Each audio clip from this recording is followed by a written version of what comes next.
tonirovka masalasida so'ramoqchi edim. Aynan mavsumiy tonirovka masalasi. Oldingi yil bazaviy hisoblash miqdorini 1 baravar hisobida aynan yoz faslida, chilla vaqtida tonirovka taklif qilingan edi. Bazaviy hisoblash miqdorini 1 baravarda o'rnatish mumkinligi haqida. Hozir chilladamiz, anomal issiqdamiz, ogohlantirish berilyapti. Kerak bo'lsa bog'chalar yopilish ehtimoli ham bor. Lekin bu taklif masalasi natijasi nima bo'ldi? Ya'ni biz hali ham old oynalarni o'sha qimmat narxga tonirovka qilamizmi? Issiq bo'lsa ham, ertaga kuz kelganda, qish kelganda bu unchalik ham kerak bo'lmaydi.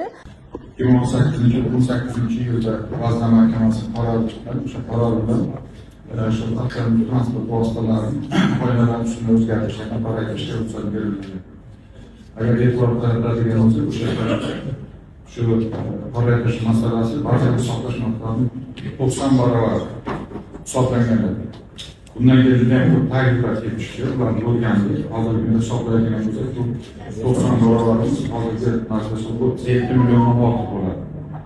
Lekin o'sha takliflar inobatga olgan holda bu qarorga 4 marta shu narxlar masalasi bo'yicha o'zgartirishlar kiritildi.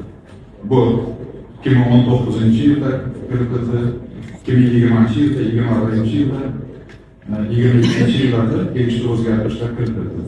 Bundan tashqari o'sha transport vositalarining orqa yon oynalarini va orqa lavoylarini bepul qoraytirishga ruxsat berildi.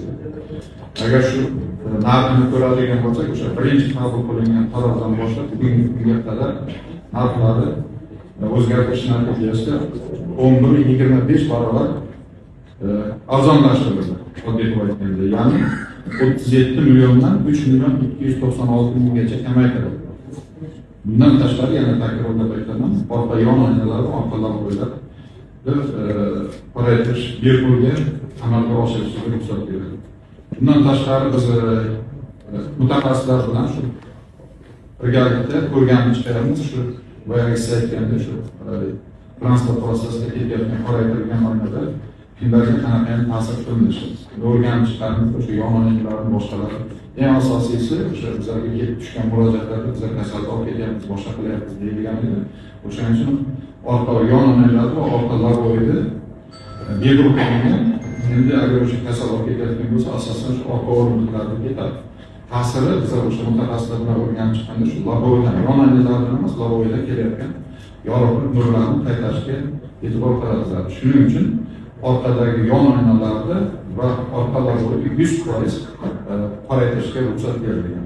Lekin bugungi kunda bu masalalar yana kamaytirish masalalari kun tartibida ko'rib chiqilgan. 2025-yil avgust oyida aynan arzonlashtirilgan mavsumiy tonirovka masalasi ko'rib chiqilayotgani aytilgan. Demak, bu hech qanaqa yangilik yo'q bu borada. Yo'q. Rahmat. Yangilik bo'lganda axborot vositalarida yoki ommaviy axborot vositasida yoki sizlar o'ziga yoritib bergan bo'ladi. Rahmat.